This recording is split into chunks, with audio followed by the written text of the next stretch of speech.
സാധാരണയായി യുദ്ധഭീതി നിലനിൽക്കുമ്പോഴാണ് സ്വർണ്ണവില കുതിച്ചുയരാറുള്ളത്.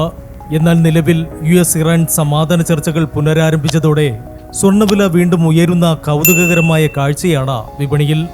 അന്താരാഷ്ട്ര വിപണിയിൽ സ്വർണ്ണവില നിലവിൽ ഔൺസിന് $4835 എന്ന നിലവാരത്തിലാണിപ്പോൾ. ഇറാൻ സംഘർഷത്തിന്റെ തുടക്കത്തിൽ സ്വർണ്ണവില ഉയർന്നെങ്കിലും പിന്നീട് കുറയുന്ന പ്രവണതയാണ് കണ്ടത്.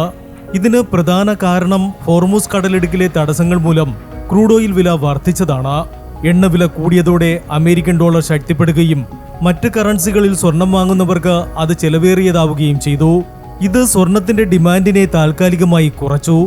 മറ്റൊരു പ്രധാന ഘടകം പലിശ നിരക്കാണ്.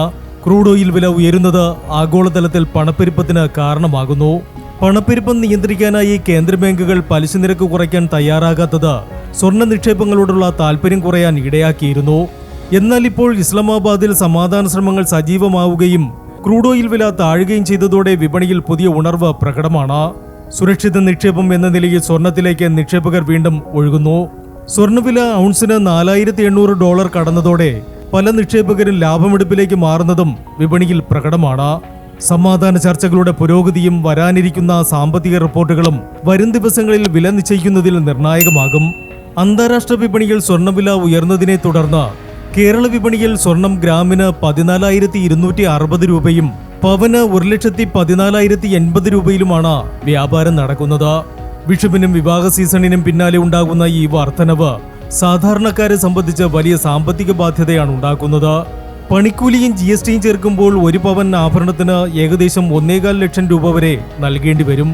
വിവാഹം പോലുള്ള അത്യാവശ്യ കാര്യങ്ങൾക്കായി സ്വർണം വാങ്ങാൻ ഉദ്ദേശിക്കുന്നവർ അഡ്വാൻസ് ബുക്കിംഗ് സംവിധാനങ്ങൾ പ്രയോജനപ്പെടുത്തുന്നത് വിലക്കയറ്റത്തിൽ നിന്ന് ഒരു പരിധിവരെ രക്ഷ നേടാൻ സഹായിക്കും. എന്നാൽ സ്വർണ്ണവില അമിതമായി ഉയർന്നതോടെ കേരളത്തിലെ ആഭരണ വിപണിയിൽ ചില പുതിയ ട്രെൻഡുകൾ പ്രകടമാണ്. വലിയ ആഭരണങ്ങൾക്ക് പകരം കുറഞ്ഞ തൂക്കമുള്ള ഡിസൈനുകൾക്കും 18 കാരറ്റ് ആഭരണങ്ങൾക്കും ഇപ്പോൾ ഡിമാൻഡ് കൂടുന്നുണ്ട്. അതോടൊപ്പം പുതിയ സ്വർണം പണം നൽകി വാങ്ങുന്നതിന് പകരം കയ്യിലുള്ള പഴയ സ്വർണം നൽകി പുതിയത് വാങ്ങുന്നവരുടെ എണ്ണവും വർദ്ധിച്ചിട്ടുണ്ട്.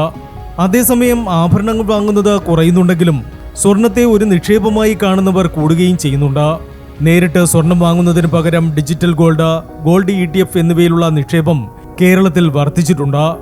ആഗോള വിപണിയിലെ അനിശ്ചിതത്വം തുടരുന്നതിനാൽ ഓഹരി വിപണിയേക്കാൾ സുരക്ഷിതമായ സ്വർണത്തിലേക്ക് നിക്ഷേപകർ പണം മാറ്റുന്നു.